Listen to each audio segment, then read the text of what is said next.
Vrees en vrese is waar ons vandag gesels en dit is eintlik so 'n belangrike afdeling want dit is werklik iets wat ons gevange kan hou, wat ons nie eers van weet nie, onsienlike mag wat ons gevange kan hou. Jy weet, vrees kan 'n baie positiewe ding in ons lewe wees, want dit is ook 'n waarskuwingsmeganisme in ons lewens en dit is dan 'n gesonde vrees, maar die probleem is wanneer ons begin leef in hierdie vrees, wat dit nie meer gesond is nie. Maar dan is daar ook jou ongesonde, verlammende vrees wat 'n negatiewe emosie is, wat gesneller word deur 'n bedreiging van gevaar, of pyn, of leed, of verwerking, of wat ook al. So, daar's twee vorme, en die een is daar om jou te help, en die ander een is daar om jou te verlam. En ons moet so duidelike agterkom, wat is dit? Wat is 'n tipe vrees het ons mee te doen, sodat ons kan weet hoe om dit te hanteer?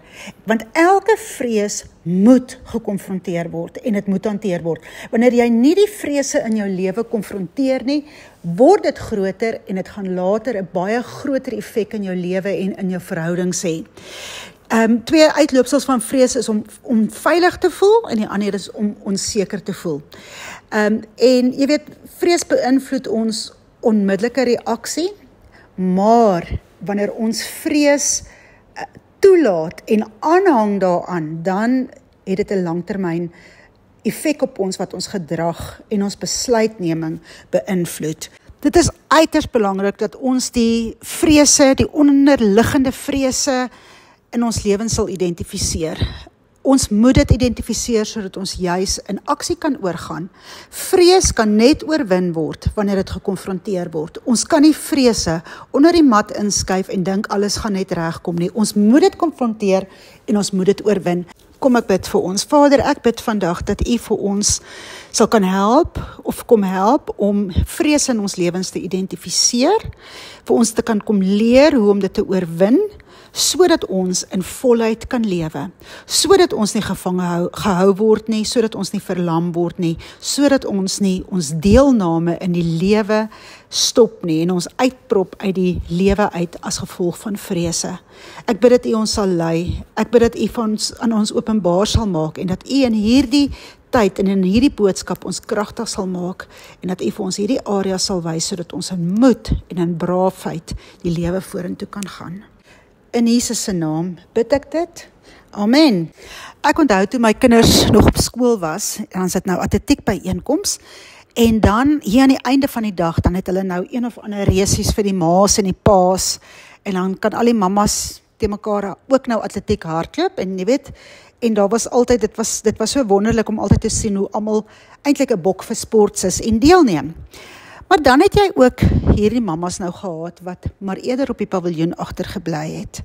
En dan vra jy nou, hoekom hardloop jy nie ook nie? As jy sê, nee, ek gaan my naam met 'n plank slaan, of nee, ek is te onfiks, of ek gaan in elk geval verloor, hoekom sal ek dit doen? En dit was vir my altyd 'n interessante oomblik gewees, want ek trek alles deur na die lewe toe. En dit is presies wat gebeur in die lewe met vrees. Wanneer jy nie meer wil deelneem in die lewe nie, of nie meer wil deelneem aan 'n verhouding nie, of nie meer wil jou hart daar uitsit nie, is omdat jy 'n vrees het, dat jy of gaan faal, of gaan verloor, of teleurgesteld gaan wees, of seer gaan kry, of val, of dat jy nie goed genoeg voel nie, dat jy nie voorbereid voel nie, of dat jy jou naam met 'n plank gaan slaan. En dit is hoe dit in die lewe werk, en hoekom mense kies om nie meer deel te neem in die lewe self nie, om hulle self maar eerder apaties te hou, en nie meer toe te laat om 'n passie vir die lewe te hê nie. Hulle vrees het vir hulle meer geword as dit van die lewe. En 'n mens verstaan dit, want ons weet nie wat in mense se verlede gebeur het nie, ons weet nie wat het hulle geknak of gebreek in 'n area nie, en dit is nie vir ons om te oordeel nie, maar wat ek vir jou vandag wil sê is, dat daar vir jou oorwinning kan wees. Want as jy nie vrees konfronteer nie, gaan jy nooit oor dit kom nie, en dit gaan al hoe erger word, want vrees bly nie net een dingetjie nie, dit word groter en groter en groter in jou lewe. Dit word 'n opening vir die vyand wat hy kan gebruik teen jou op soveel plekke en in soveel areas, en hy doen dit, want vrees het 'n impak op jou verhoudings, vrees het 'n impak op jou huwelik, vrees het 'n impak op jou werksituasie, vrees het 'n impak op jou entrepreneurskap en jou besigheid, vrees het 'n impak van hoe jou dag begin, en vrees het 'n impak van hoe jou dag eindig. Vrees het so 'n groot impak in jou lewe, en vrees maak dat jy jou lewe amper rondom dit bepaal. Want jy kan nie verder as daai sirkeltjie wat die woord vrees omring het nie, uitkom nie, want dit is amper vir jou veiliger om binne in jou vrees te bly, as om uit te gaan, uit te reik en uit dit uit te breek. So baie keer sal mense sê, ek kan nie verstaan dat hierdie vrou elke keer met 'n vroueslaaner trou nie, of ek kan nie verstaan hoekom sy elke keer in hierdie situasie beland by haar werk nie, of in hierdie situasie, of hoekom sy aanhoudend dieselfde keuses maak nie. Die rede is, dat vrees vir die onbekende eintlik vir haar groter geword het, as die vrees van 'n slegte huwelik, of 'n huwelik waar sy mishandel word.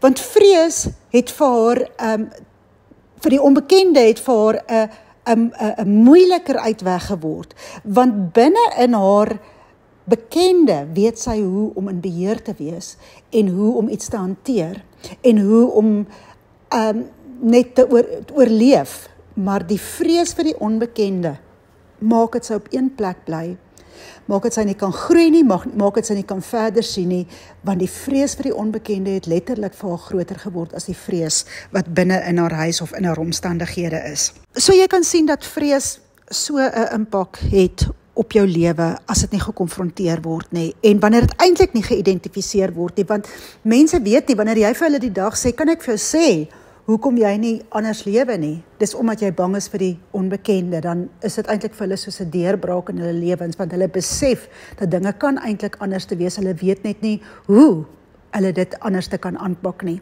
'n Ander ding wat vrees doen, is, dit maak dat jy, wanneer jy iets vrees, dan praat jy daaroor, en dit is ook hoe dit groter word, want hoe meer jy dit eintlik confirm, hoe sterker word dit in jou lewe.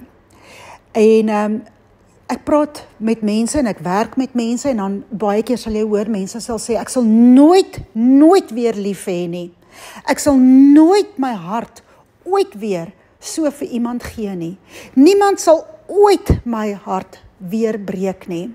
Een vrou het eendag gesê, ek sal nooit weer dat 'n man naby my kom nie, maar 'n vrou se liefde sal ek aanvaar. En kyk hoe het haar hele uitkyk net in verhoudings verander, en sy van 'n gewone reguit vrou is, en sy het oorgegaan na 'n homoseksuele verhouding as gevolg van vrees.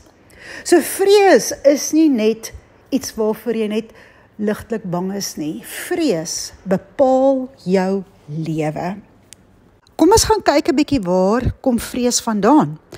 Want daar was geen vrees by Adam en Eva toe hulle in die tuin van Eden was nie. En in hulle verhouding met die Here was hulle in totale beheer, en hulle het geheers oor alles. So niks kon hulle seermaak nie, want hulle het letterlik geheers oor alles. En jy kan nie vrees dit waaroor jy in jou lewe heers nie. So wat gebeur is, jy probeer juis in beheer wees, deur vrees. En dit is eintlik 'n misvormde reaksie eintlik oor wat en hoe jy eintlik moet wees. Want ons moet nie uit vrees heers nie, ons moet uit autoriteit heers. En wanneer ons uit vrees uit heers, is ons juis besig om die hele doel daarvan te verdraai. In Genesis 3 vers 8 tot 13 kan jy gaan lees, maar dit is wat Adam na die sondeval sê. Hy sê, ek het gevrees, want ek het gesien ek is naak, en daarom het ek myself gaan verberg. En hy het gaan wegkruip. Jy sien wat daar gebeur het is, hy het sy bedekking, die heerlikheid van God verloor, toe hy gesondig het. En dit het van hom af weggegaan, want sy oë het oopgegaan, en hy het eintlik gesien dat hy naak is. En net so, deur daardie sondeval het die hele mensgeslag eintlik vrees in hulle lewens toegelaat, want hulle het agtergekom dat hulle naak is en ontbloot is en eintlik seer gemaak kan word. Hulle het agtergekom dat hulle nie meer heers nie, want voor die sondeval het hulle geheers. Nou in Romeine 3 vers 23 sê dit dat ons heerlikheid verloor het, of God se heerlikheid verloor het, maar hy sê ook, dat as gelowiges, kry ons dit terug. Maar die probleem is, dat, soos ek al vir jou verduidelik het, dat ons is 'n driedimensionele mens, ons is gees, siel en liggaam. Gees is die dimensie wat Adam en Eva ingebly het. As jy kon sirkeltjies trek, is hulle die grootste gedeelte van die drie enige mens. Hulle geestemensie is soveel groter as hulle sielsdimensie. Maar na die sondeval het hulle geestemensie kleiner geword en hulle het in hulle sielsdimensie begin leef, wat hulle wil, hulle intellek en hulle emosies is. En vrees kom uit 'n plek van emosie uit. En daai emosie het groter geword as die heerskappy van die geesmens, wie hulle veronderstel is, en wie ons veronderstel is, en waaruit ons veronderstel is, om te kan lewe. As gelowiges is ons eintlik elke dag in 'n stryd. Paulus skryf dit. Hy skryf in die Nuwe Testament dat ons is elke dag in 'n stryd tussen ons vlees en ons gees, tussen ons siel en tussen ons gees. Elke liewe dag moet ons onsself oortuig van die heerlikheid van die Here in ons. Ons moet onsself oortuig van God se goedheid. Ons moet onsself oortuig van God se liefde vir ons. Dit is die hele dag, die vyand kom, ons eie gedagtes kom, en hy kla ons aan, en hy vertel ons, hiervoor moet ons bang wees, en daarvoor moet ons pas op, en so word ons die hele tyd aangekla, of eintlik versoek, om ander dinge in plaas van God se stem, van ons geesmens, God in ons gees, te glo. 2 Timoteus 1 vers 7 sê, want God het nie vir ons 'n gees van vreesagtigheid gegee nie, maar van krag, van liefde en selfbeheersing. Die Engelse Bybel sê dit eintlik so mooi, 'n gesonde verstand. Hy het vir ons 'n gees gegee van krag, liefde en 'n gesonde verstand. Wat is krag? Krag is braafheid in die Here. Dis moed en durf. Dit is om, al is jy bang, dit nog steeds te kan doen en dit te konfronteer, om in God se krag te lewe, om die krag binne in jou uit te trek en dit te doen. Joyce Meyer sê, do it afraid. Dis om nie te lewe in daai vrees of daai waarskuwing nie. Dit is goed om 'n waarskuwing te hê. Dit is goed om te weet 'n plaas is warm en bang te wees om jouself te brand daaraan. Maar dit is nie goed om nou 'n fobie daaroor te ontwikkel nie, nê? En dis wat ek van praat. Dis om nie in dit te leef nie, en dit deel te maak van wie jy is en wat jou karakter is nie. Want vrees sal jou karakter, jou persoonlikheid en wat en wie jy voor geroep is, beïnvloed. Die tweede ding wat hy sê in Filippense 4 vers 13 sê, ek is tot alles in staat deur Christus wat my die krag gee. Hierdie gees van krag, liefde en selfbeheersing, wanneer ons inprop by Christus, is ons tot alles in staat. Ons is tot alles in staat.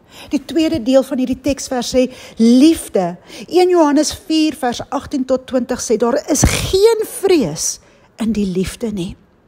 En ek het eendag vir iemand gesê, vrees vir mense, vrees vir konfrontasie, vrees vir konflik, vrees vir al daai tipe dinge is as gevolg, ofwel selfs vrees vir straf, is 'n gevolg van die gebrek aan die kennis van die volheid van God se liefde.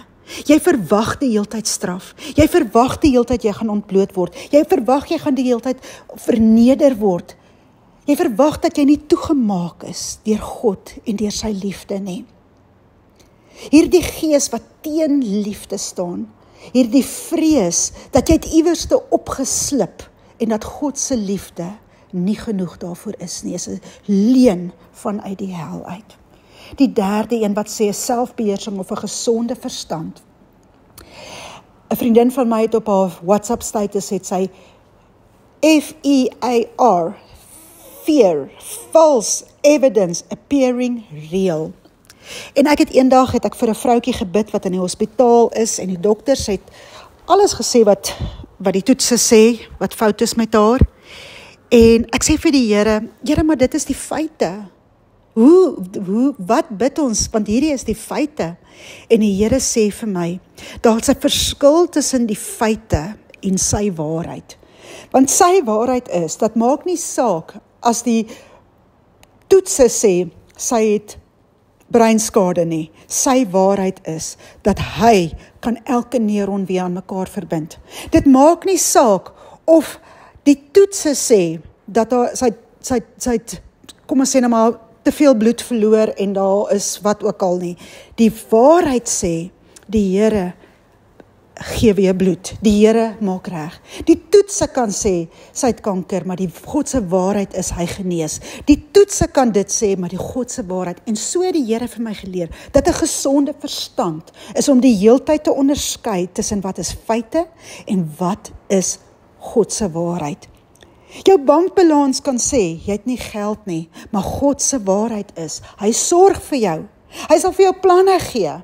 So ons moet, om in hierdie te leef, wat 2 Timoteus 1:7 sê, om in krag, liefde en selfbeheersing in daai gees te leef, moet ons heel eerstens weet dat ons dit alles in staat is deur Christus wat ons krag gee. Dat ons die liefde, die kennis van die liefde van God in ons lewens moet embrace en aanvaar en onsself leer daarin en toelaat om deur God liefgehet te word en hom lief te hê. En die derde een is om te onderskei tussen die feite op tafel en God se waarheid.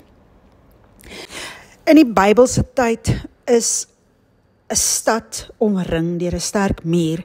Oralste deur die Bybel sal jy lees van, en hulle die mure gebou, en die mure is opgerig, en jy weet, as jy net gaan kyk na die muur van Jerigo, en hoe 'n muur afgebreek moet word vir enige iemand om 'n stad binne te kom. Nou vrees is 'n swak plek in jou muur. En vrees sal maak dat die vyand 'n ingangplek kry. En wanneer jy aan jou hart dink, en jy dink aan dit as 'n stad of 'n tuin, die Bybel praat ook van die tuin wat ommuur was, die geheime tuin van die koning wat 'n muur omgehad het. En wanneer die vyand kan ingang kry in jou hart in, wanneer hy kan 'n swak plek in jou muur vind, sal hy daarop inzoom, sodat hy juis daar 'n inkomplek kan kry. En as die vyand sien dat jy 'n swak area het in jou muur, sal hy daarop inzoom.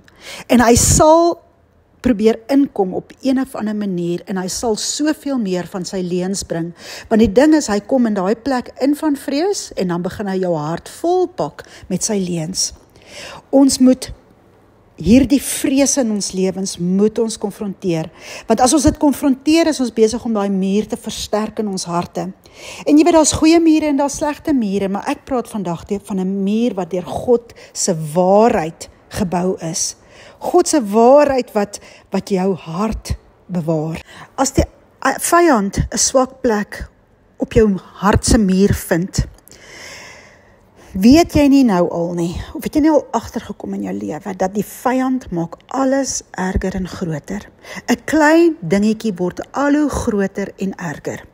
En dis hoekom dit so belangrik is, dat ons hierdie swak plekke in die muur van ons harte sal kan raak sien, dat ons dit sal kan identifiseer.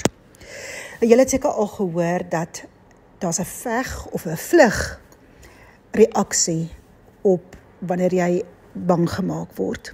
En my man sê altyd ek is 'n fighter. So ek wil julle sommer net so vinnige staaltjie vertel.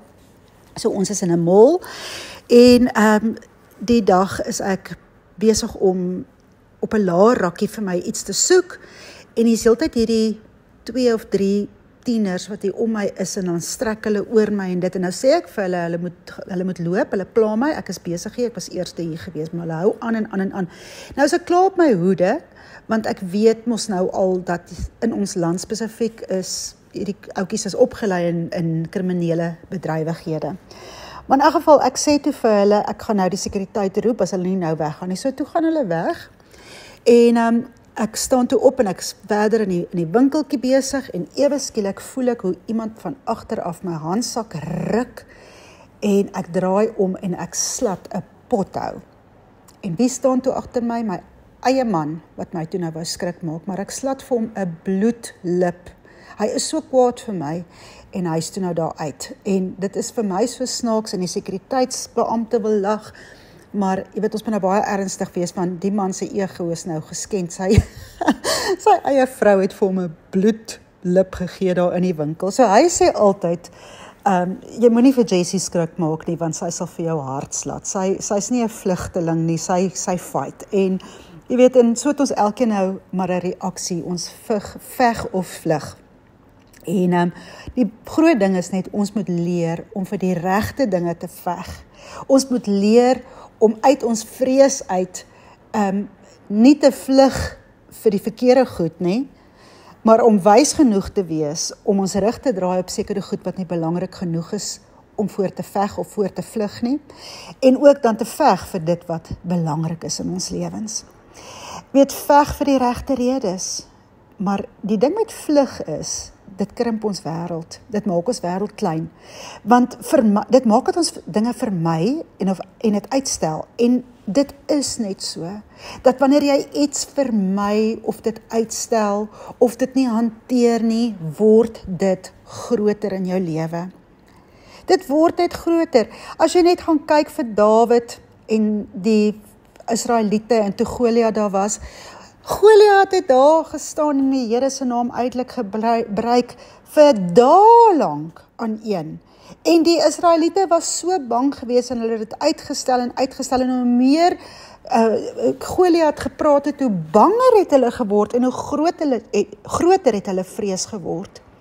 Maar toe Dawid daar aangekom, en hy het nie al hierdie woorde van Goliat gehoor nie, want die eerste dag wat hy dit hoor, het hy gesê, dit stop hierso. So ons moet leer, en ons moet verstaan, dat ons nie dinge moet vermy in ons lewens nie, want vermyding maak net, dat ons uitlik uitplak uit die lewe uit. En dit maak dat ons apaties word, en jy weet, apatie is om gevoelloos te word, om emosieloos te word, om 'n gebrek van belang te hê in sekere areas of in 'n verhouding. En dit is iets wat nie gebou is op die waarheid nie. Dit is 'n swak plek in jou muur, en die vyand sal dit gebruik. Die vyand beweeg in die geestelike realm, en wanneer hy sien waarvoor ons bang is, sal hy dit teen ons gebruik.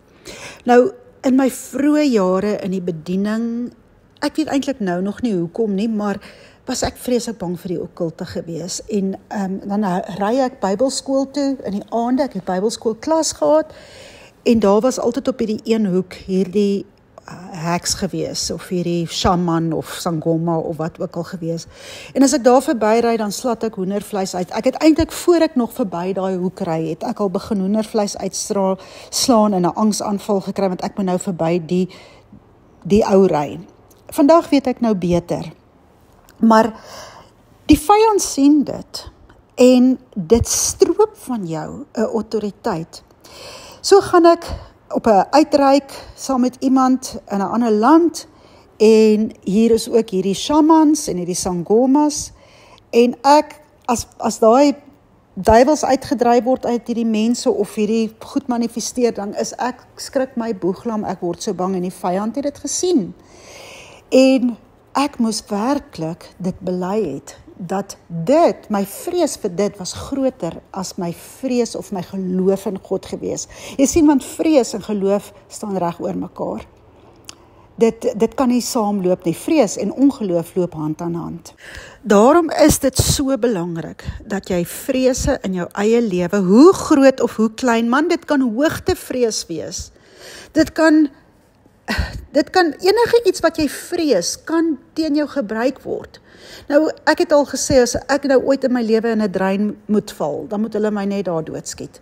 Want wragtig, ek sal dit nie oorleef. Ek sal nie dit na die tyd kan oorleef nie.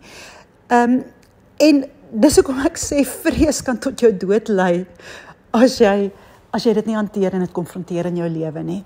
So, vrees in ons lewens, kan so 'n impak in ons lewens sê, dat dit ons verlam, dat dit ons terughou, dat dit ons autoriteit stroop van ons. Dit gaan jou byt later in jou lewe en jy moet dit hanteer. Kom ons kyk dit na Saul se lewe in 1 Samuel 15.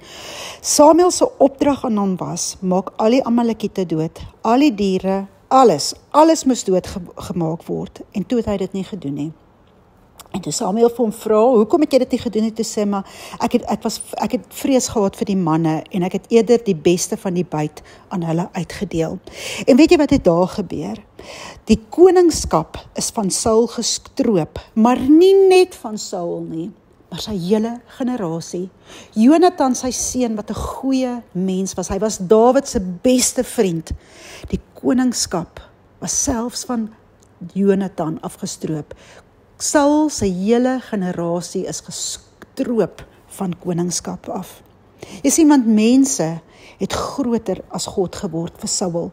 Die favor, the favor of man, die guns van mense, om guns by mense te hê, het vir hom groter geword as om guns by God te hê. Hy het meer waarde begin heg aan mense se woorde as wat hy aan God se woorde geheg het. En dis wat gebeur met vrees.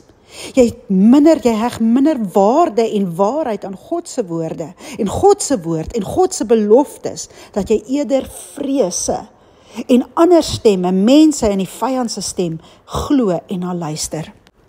Vrees het so 'n impak op jou lewe, en dit maak dat jy jou lewe lei selfs onder jou waardes. Dit maak dat jy jou lewe lei net sodat jy nie hoef swaar te kry of alleen te wees of verwerp te word of nie guns te kan kry nie.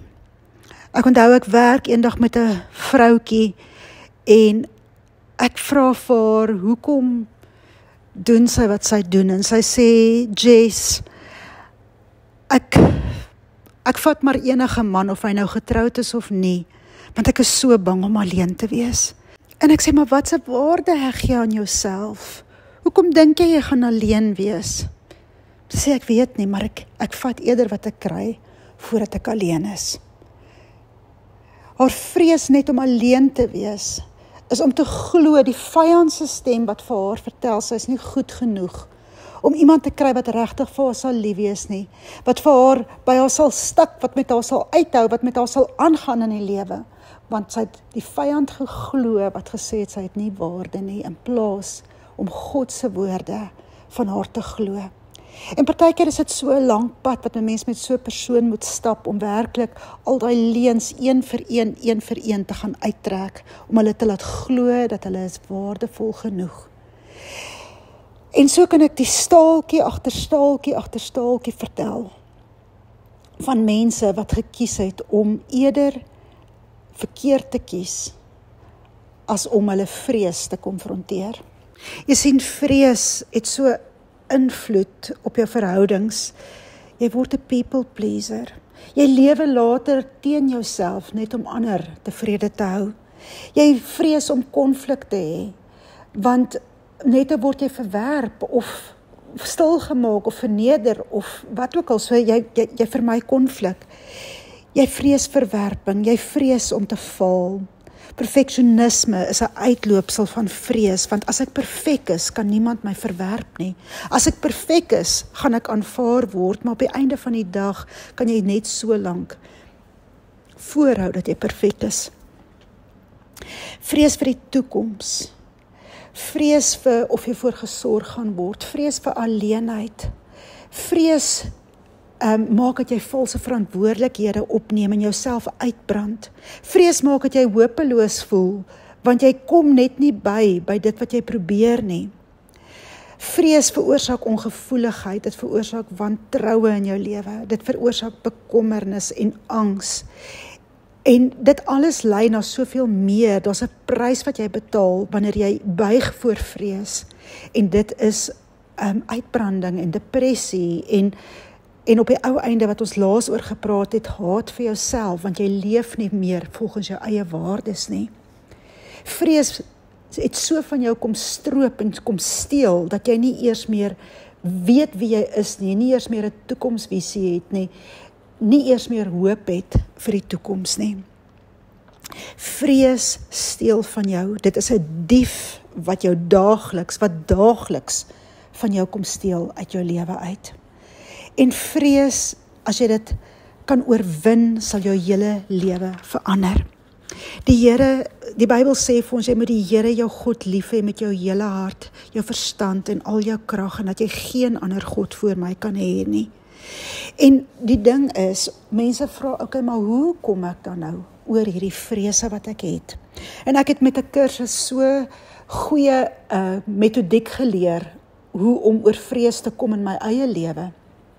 Want vrees kom ook na my toe. Ek het selfs in die week weer, het ek 'n situasie gehad waar ek moes speak up oor wat ek nie saamgestem het met iemand nie, maar ek wil ook nie hierdie persoon werklik afsit in my lewe nie, en ek wil hom of haar nie verloor in my lewe nie, maar ek het geweet dat ek wel iets moet sê, en dat ek na iets moet wys wat aangaan in hulle harte, sodat hulle ook dan net uit daai plek kan kom en ook net kan groei.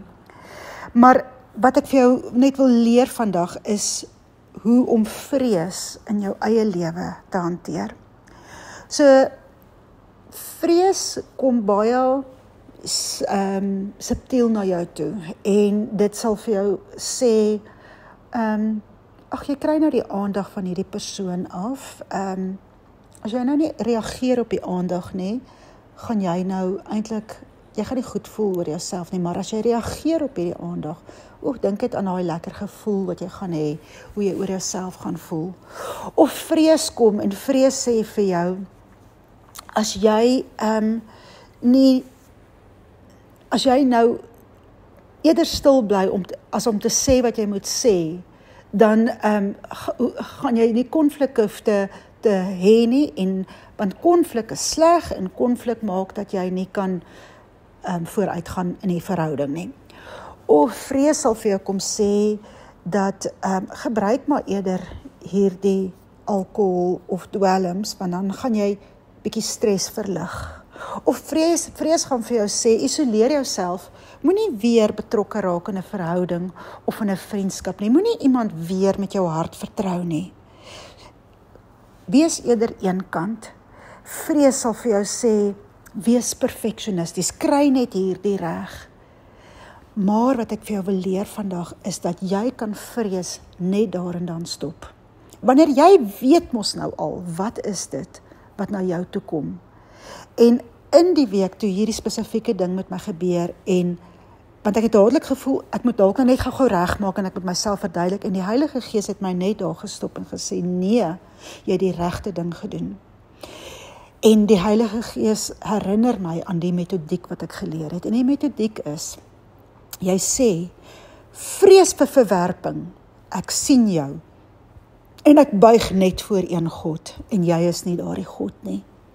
En ek draai my rug op jou.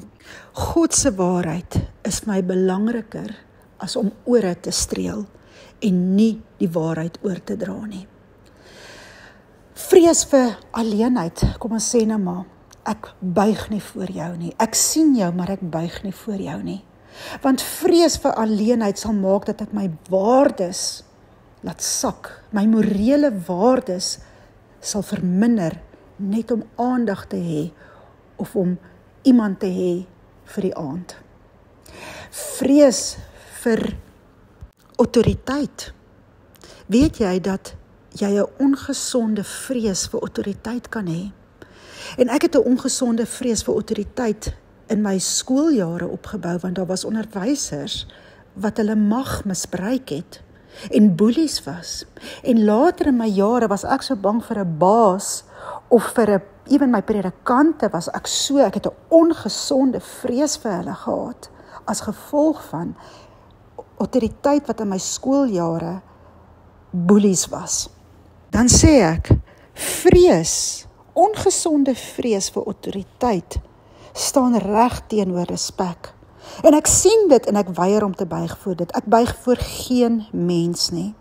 Ek sal gesonde boundaries hê, en ek sal gesonde respek en eerbied hê teenoor mense wat bo my aangestel is, maar ek gaan nie toelaat, of myself toelaat om gebeheer te word deur mense wat mags misbruik nie, of mag misbruik nie. So jy sien, daar's baie ongesonde vrese, leuns, verwysings uit ons verlede uit, wat maak dat ons vrees dat iets spesifieks weer met ons sal gebeur.